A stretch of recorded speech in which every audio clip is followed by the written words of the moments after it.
little detail about its creation, the people behind it, the challenges they faced, and its massive impact on pop culture. And don't worry, I won't spoil a single thing about the story. We're keeping it spoiler-free so you can go in fresh and let the magic unfold. Let me start by setting the scene for why this movie is a must-watch. Imagine a film that weaves together epic tales of family, power, ambition, and legacy in a way that's both intimate and grand. It's got heart-pounding drama, incredible performances, and visuals that transport you straight into early 20th century Sicily and mid-century America. If you're a fan of character-driven stories that make you think long after the credits roll, this is your jam. It's the kind of movie that critics and audiences alike hail as one of the best sequels ever. Heck, some say it's even better than the original, which is saying a lot since the first Godfather is legendary. Watching it isn't just entertainment, it's like taking a masterclass in filmmaking. You'll come out appreciating the art of cinema on a whole new level. Now let's talk about the genius at the helm, Francis Ford Coppola. This guy directed The Godfather Part 2, and he also co-wrote the screenplay with Mario Puzo, the author of the original novel. Coppola was only 35 when he made this film, but he was already a powerhouse after the success of the first Godfather in 1972. What's fascinating is that he initially didn't want to direct the sequel. He had creative differences with Paramount Pictures, the studio producing it. Coppola wanted more control, higher pay for the cast and crew, and even suggested Martin Scorsese as a replacement director at one point. But Paramount eventually agreed to his terms, giving him a budget of around $13 million, which was a big jump from the first film's $6 million. That extra money allowed for lavish sets, international filming, and top-tier talent. Coppola's vision was to expand the world of the Corleone family, blending prequel and sequel elements seamlessly. He drew inspiration from real historical events and figures, making the film feel authentic and timeless. Speaking of the budget, that $13 million in 1974, money translates to about $80 million today when adjusted for inflation. It covered everything from building massive sets to shooting on location in places like New York City, Lake Tahoe, Santo Domingo, and the Dominican Republic, standing in for Cuba, and even Sicily itself for those stunning Italian scenes.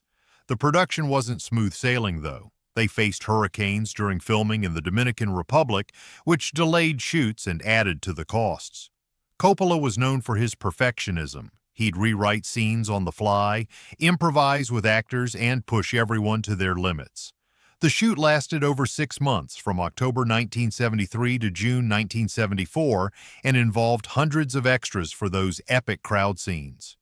One cool detail: the film used practical effects and real locations to create that gritty, realistic feel.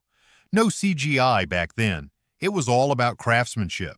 The cast is an absolute dream team, and that's a huge reason to watch. Al Pacino returns as Michael Corleone, delivering a performance that's nuanced, intense, and utterly captivating. Pacino was already a star after the first film, but here he takes it to another level, showing layers of complexity that make you root for and question the character at the same time. Then there's Robert De Niro, who plays the young Vito Corleone in the prequel flashbacks. This was De Niro's breakout role in a big way. He learned Sicilian dialect for authenticity, lost weight, and immersed himself in the character. Fun fact: De Niro actually shadowed real Italian immigrants in New York to nail the mannerisms. His performance earned him an Oscar for Best Supporting Actor, making him the first actor to win for a role mostly in a foreign language. Robert Duvall is back as Tom Hagen, the loyal consigliere, bringing that steady, intelligent presence that's so crucial.